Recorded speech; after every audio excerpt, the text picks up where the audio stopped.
Hey guys, it's John here again. It is Tuesday, October 5th, 2021. I thought I should talk a little bit about rituals just in general, what their purpose is, what their ideal environment is, the intentions, and so forth. First of all, I want to say a couple things. I have posted in my rituals playlist an explanation of a grounding ritual, which I strongly recommend that you do first thing as part of your practice. Whether you're going to be doing any kind of ritual work or ceremonial work or setting intentions or whatever, it's also an excellent little thing to do. And there's a short version of it as well. Throughout the day, like if you're just not feeling great or something, or your energy is fluctuating, or you've been exposed to people whose energy you're not entirely comfortable with, or places that might not influence you in the way that you like, that grounding ritual is helpful for clearing those energies. One of the other important things about grounding that I'm not sure people really realize or understand, maybe you do, maybe you don't, but is that we want to bring these energies down from the higher dimensions throughout our whole being and down, which is at the bottom would be our root chakra, so that we're bringing the energies down into three-dimensional reality. It's three-dimensional reality we're often interested in shifting our experience within. So if we're just experiencing these things, say in our crown chakra, they're not really necessarily manifesting as intensely in reality as ideally we would like them to. So this is why being grounded is so important, and why I strongly encourage you to do the grounding ritual before you do other work. We want to be in our body, and we want to bring that energy all the way down through all of our chakras into reality. The reality that we experience and deal with and have to cope with all the time, because we want to shift our experience of that. And so it's not like a dream. It's real. It makes it more real. Second, after doing the grounding ritual, strongly suggest that you do the energetic clearing and protection ritual, especially if you're going to be, like I said, doing any kind of other ritual or ceremonial work. What that'll do is clear you of any external influences or energies that are not your own, and also provide you with protection so that, let's say for example, you wanted to do channeling or something like that, you want to make sure that whatever energies you're connecting to are in your highest good, and that they are not malicious or nuisance type entities, who can often and do masquerade as higher level entities. Well, if you do the protection work with Archangel Michael, that'll prevent that kind of thing from happening and make sure that you're just connecting to the highest and best possible source that you can. Another thing that I said, mentioned in a prior ritual, was to, if possible, when you're doing the ritual work, and of course this kind of assumes that you have this space and the place to do this, but is to state it emphatically with emotion and some gusto. It just lends it more power. And of course, if you can state it out loud, like the best practices for me are when I'm completely alone and in a quiet place, and I can speak just like I'm speaking now, if not even louder. It just brings a lot of energy to the work. Emotions, especially if they're the positive kind, tend to bring a level of energy that isn't there without this intention sort of coming from your heart chakra, which is ideally what you want to do. That's very powerful. Also, I don't like to do meditation or any kind of spiritual work like right after eating, just because I find my digestion, or the digestion process, consumes a lot of energy, and I kind of can be a little bit sort of down energetically, like a bit sleepy and foggy for a while after eating. So ideally, personally, I like to not eat for a couple hours before I do my spiritual work. Even an hour, depending on how heavy the food is you've eaten, an hour can give you kind of a break. If you're really hungry before, you leading up to, say, doing your spiritual work, meditation, rituals, whatever, eat something light like some fruit or something that is easy to digest and that's natural, that isn't going to weigh you down energetically. That would be my suggestion. Something healthy and light. And of course, the other thing is, ideally, you're not consuming stimulants or sugar or something like that prior to doing your spiritual work, because that can kind of, especially caffeine, for example, if you're trying to meditate, it just can make it really hard to slow down your mind and for you to relax and get into a deep state. That's my own personal experience. It may be different for you, but it kind of just logically makes sense. Another thing, personally, I have found, for whatever reason, if I can keep a disciplined schedule where I'm doing my work at the same time every day, for some reason, it feels almost like the spirit is sort of there and ready for me at that time. And, I know that time doesn't exist on other dimensions, but there's just something peculiar about that.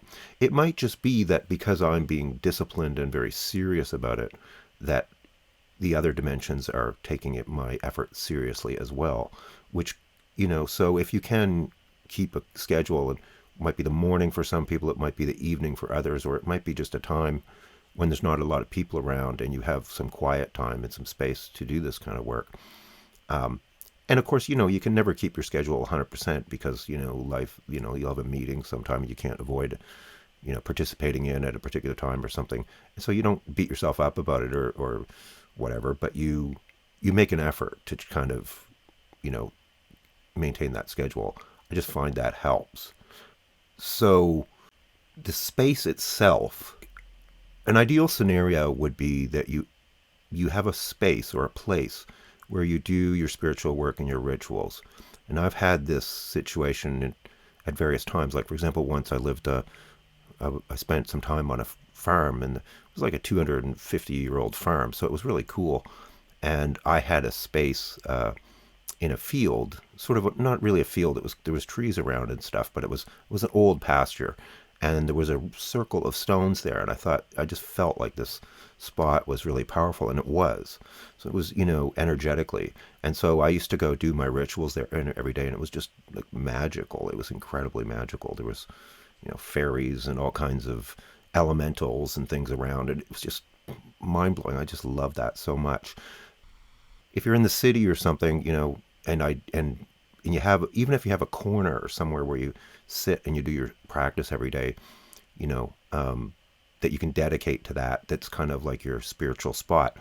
It kind of creates sort of a sacred space. And that, I think, is helpful and as well. Because, when we do this kind of work with a bit of reverence, it's the same thing as having a disciplined or focused mind. Spirit takes it seriously. We take it seriously. We're not, we're respecting and honoring that part of our lives. And, some people might have an altar where they have some objects that are meaningful or significant to them. It could be feathers that they've found. It could be stones or rocks or crystals or bowls or singing bowls or something, or with even some photographs of things that you find inspiring. I'm getting strong chills here.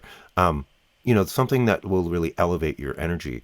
Personally, I always have a candle. I like the big chunky candles just because they last a lot longer. And I don't like ones with perfumes in them. I like to find ones that are not perfumed.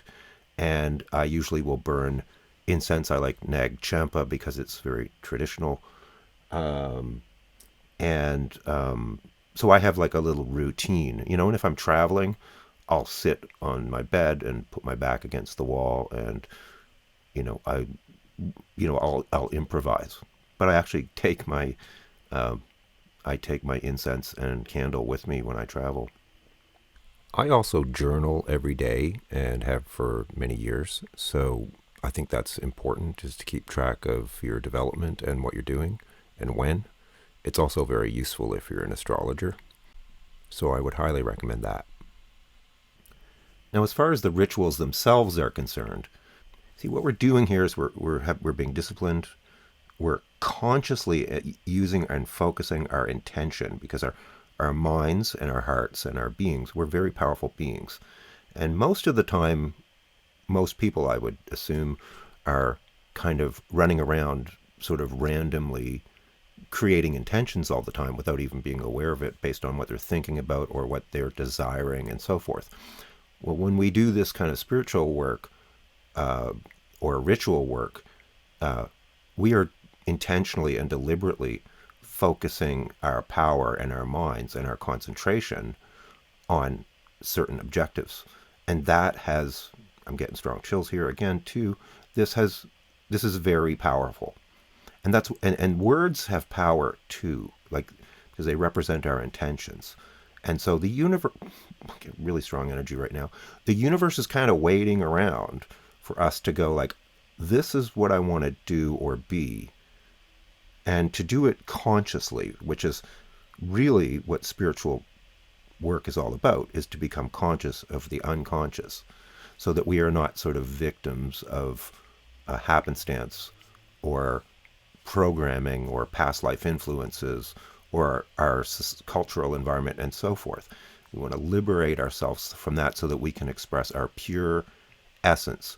And so a lot of this, there's two sides of it. One is releasing that which is untrue or unnatural for us, and the other is shaping our destiny, because we are powerful creative beings.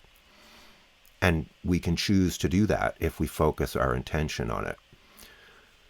So I think personally, and based on my own experience, this kind of work is like phenomenally powerful. Like, it will literally, you can shape reality with it and modify reality. You know, that raises a whole other question, which is, you do have to be careful about, setting intentions and so forth. And I did do a episode on that, because it has big implications. If you start shifting your energy, your experience of reality is going to alter as well. And it may not happen immediately, but it'll happen over time, months or even years, depending on how deep the work is you're doing. So yes, this is like, for example, in the rituals that I'm presenting with you, I have very carefully considered the verbiage and the descriptions and the words that I use, because they have very specific meanings. They're not casually constructed. It took me a long time to refine these, and sometimes I would contemplate certain things for months, So I'm sharing that with you. Of course, other people have their own approach and their own way of expressing these things, and I'm sure a lot of them, and maybe as valid, if not more valid, than what I'm sharing with you. However, you can take what I've been doing and modify it to fit your own unique soul character or expression. You'll know if it fits with you or not. There's certain things that obviously we would like to sort of overcome, because they're just self-evident, like fear. But when you get into more granular or more detailed things, it starts to get a little bit more personal. But what I find is that as I do the work and as I start to clear myself and shift my reality, I become more sensitive to the impressions from spirit, who will then sort of guide me to the next step and so on. So you take one step forward, doors open, some doors close. You take another step, more doors open, more doors close, and so forth. And it's just a continual journey of peeling back the layers and sort of recreating yourself. Because ultimately, we're working within some fundamental limits here in three-dimensional reality. We have laws, like the law of gravity, and the law of karma, and so forth. But I believe that we are significantly more powerful than we realize we are. And I see chills here too. People underestimate how their power and ability to shape their reality and their destiny and even core aspects of their being. At least it's as it expresses itself in three-dimensional reality. And that's what this work is all about. So like I said, strongly recommend that you do the grounding ritual first, followed by the clearing and protection ritual, followed by whatever comes next. So you want to connect to your guides. I did an episode on that. I can't emphasize that enough. Really, you want to make sure that you're clear and clean and grounded before you start to work on shaping in a creative way yourself and your destiny and your reality, so that you're not influenced by things that would undermine you or take you off course or whatever. And those are all in my ritual playlist, and there's versions where you can listen along as I speak mostly the text itself, and you can listen, and I leave space for you to repeat what I'm saying and so forth.